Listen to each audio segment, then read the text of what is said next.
Hello students. तो आज का जो हमारा बेसिक टॉपिक होगा वो होगा बायोटेक्नोलॉजी का आखिरी टॉपिक टॉपिक 16.3।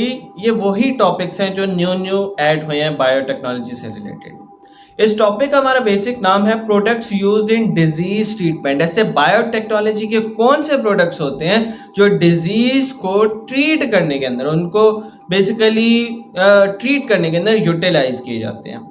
तो सबसे पहले बायोटेक्नोलॉजी के बारे में कुछ थोड़ी सी इंफॉर्मेशन ले लेते हैं। ये जितने भी प्रोडक्ट्स जो बायोटेक्नोलॉजी की मदद से बनाए जाते हैं ये तीन कामों के अंदर इस्तेमाल होते हैं। एक, अगर किसी बंदे को आपको डिजीज की प्रिवेंशन करानी है, वो किस तरह से हुआ करती थी, वैक्सीन के जरिए, अगर आपको लास्ट लेक्चर से याद हो। एक, अगर तो वो डिजीज हम लोग सस्पेक्ट करें किसी पेशेंट के अंदर तो उस डिजीज को डायग्नोज कैसे किया जाए, और अगर उस डिजीज को डायग्नोज कर लिया गया है तो उसे ट्रीट कैसे किया जाए।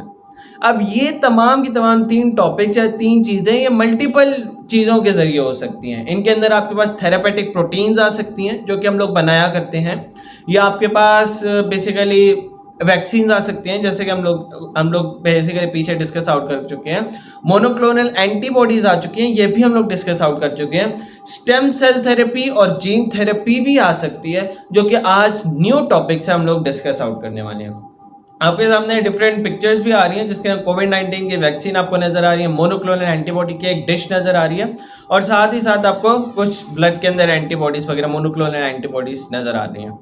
Let's move on. सबसे पहले आज के टॉपिक के अंदर हम लोग डिस्कस आउट करेंगे अपना थेरापेटिक प्रोटीन्स। अब ये थेरापेटिक प्रोटीन्स क्या होती हैं?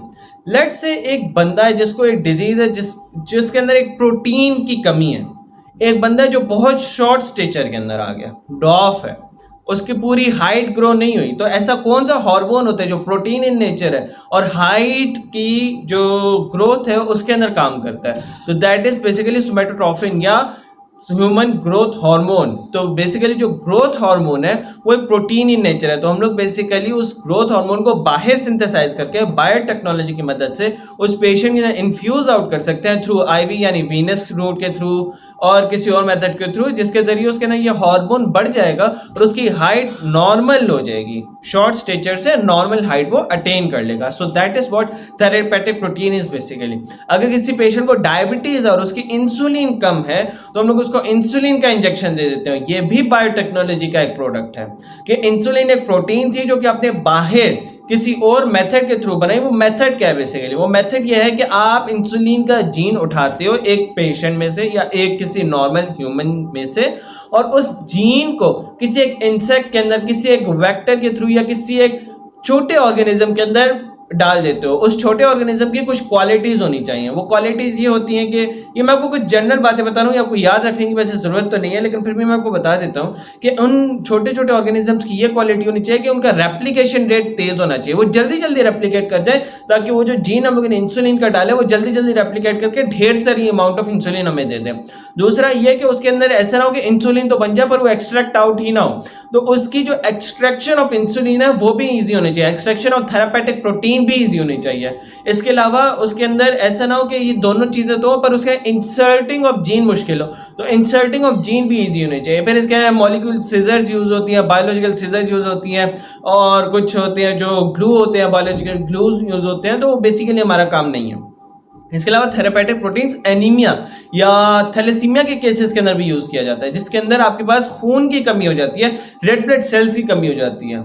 रेड ब्लड सेल्स की कमी के केस के अंदर हम लोग उनके अंदर वो थेरापेटिक प्रोटीन्स इन्फ्यूज आउट कर लेते हैं जिनकी वजह से उनके रेड ब्लड सेल काउंट कम हो रहा है।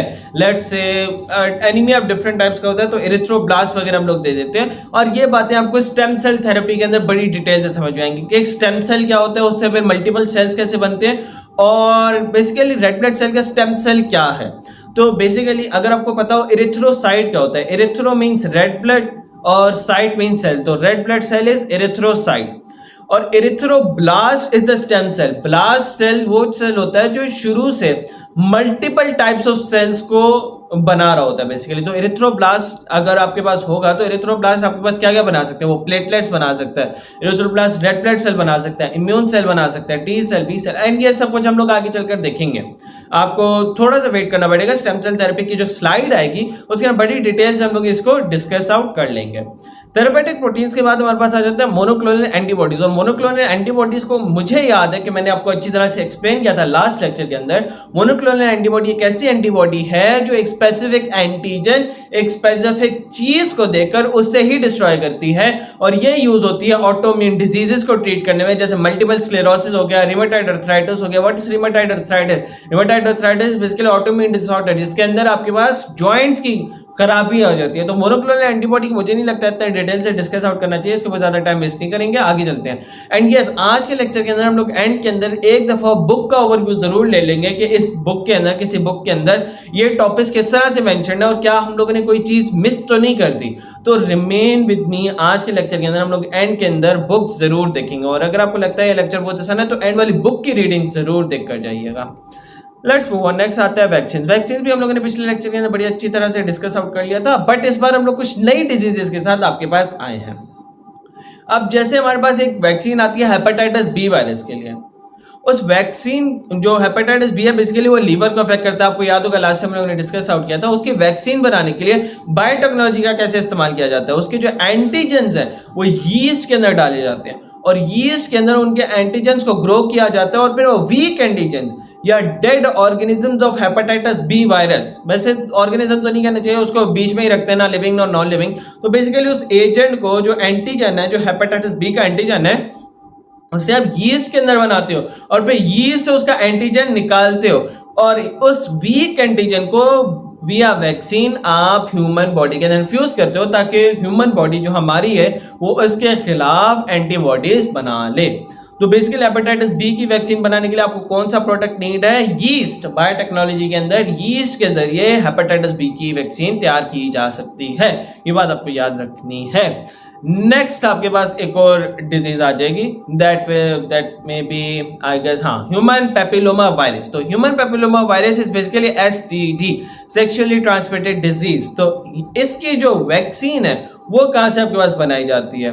तो आपके पास एक पिक्चर है जिसके ह्यूमन पेपिलोमा वायरस की एक डायग्राम बनी हुई है। तो human papilloma virus basically insects के जरिए, उन इंसेक्ट्स के अंदर उस ह्यूमन पेपिलोमा वायरस को डाला जाता है, उसके एंटीजेंस को एक्सट्रैक्ट आउट किया जाता है, और फिर अगेन उस एंटीजन को ह्यूमन बॉडी के अंदर डाल के और उसकी वैक्सीन तैयार की जाती है। वीक एंटीजन होता है और हमारी जो वैक्सीन है वो रेडी हो जाती है। असल में एक वेक्टर को चूज करने से पहले हम लोग ये देखते हैं कि उसके कितने आराम से एंटीजन जा सकता है और कितनी आराम से एंटीजन वापस आ सकता है, और क्या उसके अंदर इम्यूनिटी है कि वो उस एंटीजन को बर्दाश्त कर लेगा या नहीं। ये चंद चीजें जो कि देखी जाती हैं। नेक्स्ट हम इन्फ्लुएंजा वायरस।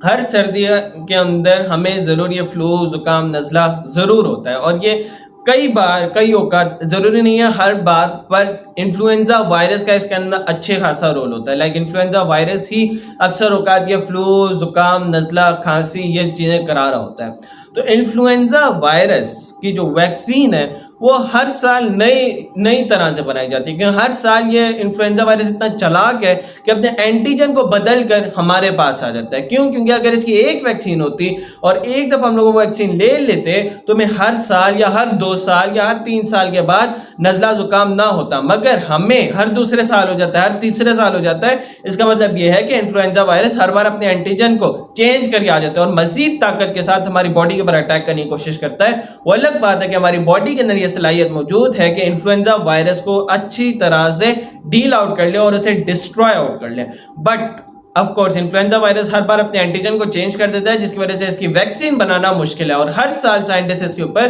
कोई ना कोई काम जरूर करते हैं कि इन्फ्लुएंजा वायरस इस बार किस तरह से डिफीट किया जा सकता है। नेक्स्ट कम्स कोविड-19। कोविड-19 की वायरस तो आप लोगों ने सुनी होगी, फाइजर वैक्सीन की वायरस आती है। कोविड-19 के अंदर बेसिकली एक प्रोटीन हमें फाइंड आउट मिली है, एक प्रोटीन हमें ऐसी मिली है जिसके खिलाफ एंटीबॉडीज बनाएंगे तो कोविड-19 वायरस निकल जाएगा। और ऑफ कोर्स अभी इसकी तहकीकात तो मुकम्मल नहीं हुई, बट इसके अंदर जो अभी तक की मेजर चीज हमारे नजदीक आई है वो स्पाइक प्रोटीन आई है, SPIKE, स्पाइक प्रोटीन। अगर इन स्पाइक प्रोटीन्स को, जिस तरह आपको स्पाइक्स निकलते हुए भी नजर आ रहे हैं, इनको हम लोग डिस्ट्रॉय आउट करते हैं तो कोविड-19 का फैलाव और कोविड-19 जो हमारे ऊपर अटैक करा उसको भी निकाला जा सकता है। याद रखिएगा, वैक्सीन हमेशा डिजीज से पहले लगाई जाती है, ये प्रिवेंशन के अंदर आएगी, ट्रीटमेंट के अंदर नहीं आएगी। तो कोविड-19 के अंदर स्पाइक प्रोटीन्स को बेसिकली डिस्ट्रॉय किया जाता है विया, और उस स्पाइक प्रोटीन्स के बेसिकली एंटीजेंस हमारे अंदर डाले जाते हैं जिनके खिलाफ एंटीबॉडीज बना देती है हमारी body. Next come malaria virus. Malaria कैसे फैलता है? मच्छरों से। मलेरिया के खिलाफ क्या करना चाहिए? रिपेलेंट्स लगाने चाहिए, पानी को खड़ा नहीं होना चाहिए, and blah blah blah blah things. तो मलेरिया के खिलाफ भी हमारे पास वैक्सीन रेडीमेड पड़ी हुई है। अब मलेरिया बेसिकली मच्छरों से फैलता है, ये आप लोगों को पता है। स्टेम सेल थेरेपी, ये एक इंपॉर्टेंट थेरेपी है ट्रीटमेंट ऑफ डिजीजेस के अंदर, जो कि आपको पता होनी चाहिए। स्टेम सेल क्या है? स्टेम सेल एक ऐसा सेल जो कि मैंने आपको बताया था कि मल्टीपल सेल्स को जनरेट कर देता है, और मैंने आपको एक एग्जांपल दी थी इरिथ्रोब्लास्ट की। आपको स्टेम सेल थेरेपी के नीचे मिल जाएगा एक इरिथ्रोब्लास्ट। अब इरिथ्रोब्लास्ट से देखो आपके पास इम्यून सेल्स भी बन रहे हैं, रेड ब्लड सेल्स भी बन रहे हैं, प्लेटलेट्स भी बन रहे हैं, इम्यून सेल्स भी बन रहे हैं, every single thing is being made. जो ब्लड के अंदर सेलुलर स्ट्रक्चर है वो सारे के सारे इरिथ्रोब्लास्ट से बन रहे हैं। इरिथ्रोब्लास्ट लेफ्ट साइड के ऊपर सिर्फ एक सेल है, उससे देखो कितने ढेर सारे टाइप्स ऑफ सेल्स हमारे पास बन रहे हैं। प्लेटलेट्स जो ब्लड कोएगुलेशन के अंदर coagulation proteins, then red blood cell, immune cells, etcetera etcetera. तो स्टेम सेल थेरेपी के अंदर बेसिकली क्या किया जाता है? स्टेम सेल थेरेपी के अंदर ये किया जाता है कि आपके उस स्टेम सेल को ही रिप्लेस कर दिया जाता है। आपके अगर रेड ब्लड सेल्स का काउंट कम हो रहा है या इम्यून सेल्स का काउंट कम हो रहा है, तो हम लोग इरिथ्रोब्लास्ट को मैन्युअली बाहर से ज्यादा सारे अंदर इनपुट कर देते हैं। इससे क्या होता है? इरिथ्रोब्लास्ट फिर आगे जाकर कन्वर्ट हो जाते हैं इम्यून सेल्स के अंदर, और जो हमारी कमी थी इम्यून सेल्स की या रेड ब्लड सेल्स की एनीमिया के केस में या थैलेसीमिया के केस में, वो पूरी हो जाती है। तो इरिथ्रोब्लास्ट या स्टेम सेल थेरेपी का बेसिक फंक्शन यही है कि आपके पास जो बेसिक ब्लास्ट सेल्स होते हैं या स्टेम सेल्स होते हैं उनको रिप्लेस कर देना या उनकी एडिशन कर देना, जिनसे वो रिप्लेस हो जाते हैं। Next comes gene therapy. Gene therapy भी ट्रीटमेंट के अंदर आता है कि अगर आपको एक डिफेक्टिव जीन मिल गया, एक कैंसरस जीन मिल गया, एक नॉन फंक्शनल जीन मिल गया, उसको आप चेंज कर सकते हैं। जैसे आपके पास मस्कुलर डिस्ट्रॉफी की डिजीज आ रही है यहाँ पर, या आपके पास सिकल सेल एनीमिया की डिजीज आ रही है यहाँ पर। इन दोनों के अंदर क्या है? जेनेटिक डिफेक्ट है। जो सिकल सेल एनीमिया उसके क्रोमोसोम नंबर 11 के ऊपर जो बीटा जीन होता है, जो बीटा ग्लोबिन का जीन होता है, वो चेंज हो जाता है। बीटा ग्लोबिन का जीन जो बीटा, एक अगर आपको पता हो तो हीमोग्लोबिन के 4 चेन्स होते हैं, 2 बीटा 2 अल्फा, तो बीटा जीन इसके अंदर चेंज होता है। बीटा ग्लोबिन जीन का भी 6th अमाइनो एसिड चेंज हो जाता है, वेलिन आ जाता है ग्लूटामिक एसिड की जगह, जिसकी वजह से सिकलिंग हो जाती है, सिकल शेप बन जाता है, आधे चांद की तरह हो जाता है, और हमारे रेड ब्लड सेल्स जल्दी जल्दी डिस्ट्रॉय होना शुरू हो जाते हैं। तो जीन थेरेपी के जरिए उस जीन को चेंज कर दिया जाता है ताकि सिकलिंग खत्म हो जाए। जीन थेरेपी के जरिए मस्कुलर डिस्ट्रॉफी को चेंज किया जा सकता है, जिधर हमारे मसल्स खत्म होना शुरू हो जाते हैं। जीन डिफेक्टिव होने की वजह से हमारा जो मसल मैस है सारा खत्म होना शुरू हो जाता है। तो gene therapy is very an interesting topic. अब जीन थेरेपी के दो वेज है कि जीन हम लोग किस तरह से चेंज कर सकते हैं। एक होता है इन विवो, यानी इंसान के अंदर ही, लिविंग ऑर्गेनिज्म के अंदर ही जीन को चेंज कर दिया जाए। क्या होता है? हम लोग टारगेटेड जीन को लेते हैं कि भाई ये वाला जीन खराब है, उस जीन की रिप्लेस जीन को बड़ी एहतियात के साथ उस जीन के साथ रिप्लेस कर देते हैं। और इस जीन को देने के कितने तरीके हैं? आईवी यानी वीनस रूट के जरिए, आईएम यानी इंट्रामस्कुलर मसल के जरिए, और भी काफ़ी सारे रूट्स होते हैं जो हम जिसके जरिए हम लोग जीन को दे सकते हैं। अब इसके कुछ एडवांटेजेस भी हैं और कुछ डिसएडवांटेजेस भी हैं। आप देखो, जैसे कुछ होते हैं जो बहुत सेंसिटिव ऑर्गन्स होते हैं, जैसे आंख हो गई या ब्रेन हो गया, तो आंख और ब्रेन के अंदर हम लोग अगर जीन कोई डिफेक्टिव होगा तो हम लोग जाने की कोशिश नहीं करेंगे, हम लोग सर्जिकल ऑपरेशंस नहीं जाएंगे, क्यों? क्योंकि ये बहुत सेंसिटिव ऑर्गन्स है। इस केस के अंदर हम लोग इन विवो जीन थेरेपी को ही प्रेफर करेंगे। लेकिन इसका डिसएडवांटेज भी है। डिसएडवांटेज क्या? आप इंट्रावीनसली दे रहे हो या इंट्रामस्कुलर तो दे रहे हो, बट उसके अंदर जो फैलाव है जीन का वो तो पूरी बॉडी के अंदर है। तो आपका जो जीन है वो सिर्फ यहाँ या यहाँ चेंज होने के चांस तो हैं, बट बाकी पूरी बॉडी के अंदर भी चेंज होने के ज़्यादा चांसेस हो सकते हैं, यानी पूरी बॉडी के अंदर भी ये जीन चेंज हो सकता है। तो ऐसा भी हो सकता है कि आंख के अंदर आपको जीन चेंज करना था, वीएन का जीन चेंज करना था, दिमाग का जीन चेंज करना था, बट चेंज स्टमक, लीवर और जीआईटी के अंदर भी हो गया, या हार्ट के अंदर भी वो जीन चेंज हो गया। तो ऐसा भी हो सकता है। तो इस जीन का एक डिसएडवांटेज है, एक एडवांटेज है। सेंसिटिव ऑर्गन्स के अंदर काम करता है, एडवांटेज है। डिसएडवांटेज ये है कि इसकी जो लोकलाइजेशन है वो थोड़ी ज्यादा बड़ी है, लोकलाइज नहीं है, एक जगह के ऊपर एक्ट नहीं करता। नेक्स्ट है इन विट्रो, यानी लिविंग ऑर्गेनिज्म से बाय।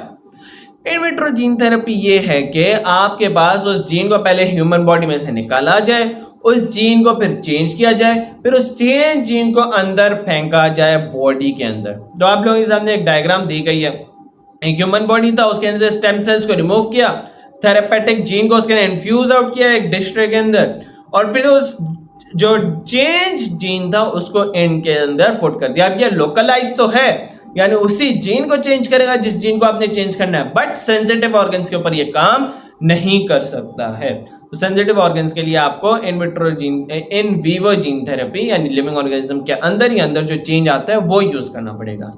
तो चलिए अब हम लोग डिस्कस आउट कर लेते हैं, बुक से रीडिंग कर लेते हैं। जैसे कि मैंने आपसे कहा था कि हम लोग देख लेते हैं बायोटेक्नोलॉजी से रिलेटेड हम लोगों ने बुक से कोई चीज़ मिस आउट तो नहीं कर दी। तो आपके पास वैक्सीन का सबसे पहले हेपेटाइटिस बी वायरस आ जाता है, डीएनए टेक्नोलॉजी से बनाया गया है और इसके एंटीजन को इंसर्ट किया जाता है यीस्ट सेल्स के अंदर, जो कि लार्ज क्वांटिटीज ऑफ एंटीजन बना देते हैं। तो आपके पास हेपेटाइटिस बी वैक्सीन क्लियर हो गई। नेक्स्ट ह्यूमन पेपिलोमा वायरस, जो कि मैंने आपको बताया था सेक्सुअली ट्रांसमिटेड डिजीज है। एसटीडी के अंदर ये इंसेक्ट सेल्स को यूटिलाइज करती है, आपके सामने लिखा हुआ है सब कुछ।